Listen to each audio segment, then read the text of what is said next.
Alright guys, I'm going to show you how to make my easy bread, and it only takes 4 ingredients plus water. It's very, very easy. So I've got my water here. It's 1.5 cups of water. There's my measuring cup. And then I'm going to add a tablespoon of active dry yeast. It looks like this. These little guys make your bread rise. You can get them in little packets or in a little jar. And then you're going to add 1.5 tablespoons of salt and not 1.5 tablespoons, a 1.5 teaspoons of salt. Sorry, that's way too much salt. 1.5 teaspoons of salt, a tablespoon of dry yeast, and a tablespoon of honey to give the yeast something to eat because they like to eat. So I'm going to go ahead and add that stuff here. Okay, I've added all my ingredients, and now we got to let that sit for about 5 to 10 minutes. There's going to be bubbles on the top. That's how we know that it's ready, because the yeast will be munching on that good stuff. So I'll see you in a moment.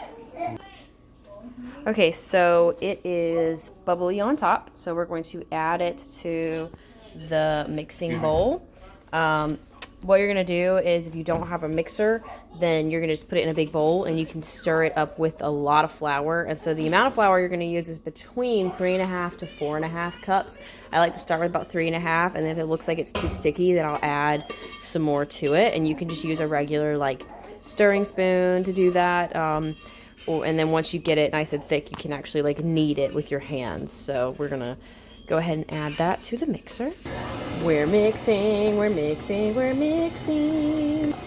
I'm adding a little more flour because it seemed kind of sticky. Now it's doing what I want it to do. So the great thing about this bread is that you can kind of add whatever you want to it. You can make it like a sweet bread and add raisins and cinnamon, or you can make it more of a dinner type bread. And so we're having pork loin, and so I'm going to add some rosemary, just a little rosemary spice. I should have probably added this before I got it all kneaded up, but we're just going to add it and mush it around. So now we're just kneading it a little bit. You don't have to do this part, but especially if you don't have a mixer, this is good. And mine really needed some extra just kneading with the rosemary I added, so I took it out and kneaded it. You can make it into a ball shape if you want.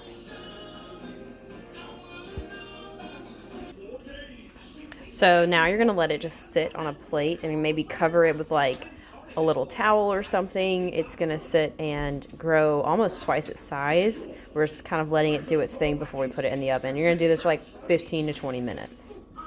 And we're waiting for it to prove. I added a little more rosemary on top. Proving is the part where it gets twice its size, and then we'll put it in the oven. And now we're just waiting, and I'm not very patient. So I've gone ahead and added 3 little cuts to it. What you're going to do is you're going to take a baking sheet or this little baking pan here, and you can either add aluminum foil and spray it down, or you can use parchment paper. That's what it's called. It doesn't need to be sprayed. So just be sure you line your baking pan with something and spray it down if it's aluminum foil so the bread doesn't stick. And it's time to put it in the oven. Okay, so fun story. It stuck to the plate before I moved it onto the baking pan and got totally deformed. So I've tried to make it look a little more like a loaf here, but definitely looks different than you saw it just a second ago. I think what happened is I put my yeast together, that little mixture at first. I think I let it sit too long and it got the bread way too sticky, but it'll still work. It's just not holding its form like it's supposed to. So, baking is an experiment. It doesn't all the time go the way you think it should, but now we are really going to put it in the oven. Bye, bread. See you in a little bit. Also, there are some kale chips. You're going to wait 15 to 20 minutes on this thing. But if you're me, you just kind of watch it till it rises and becomes golden brown. Getting closer. All right, so here's the finished product. As you can see, it's really, really large. Got a lot bigger than it was originally. I like to put a little bit of butter on it because now that it's really hot, it just came out of the oven, it'll melt and just make this really beautiful kind of golden glaze on it. And that's pretty much it.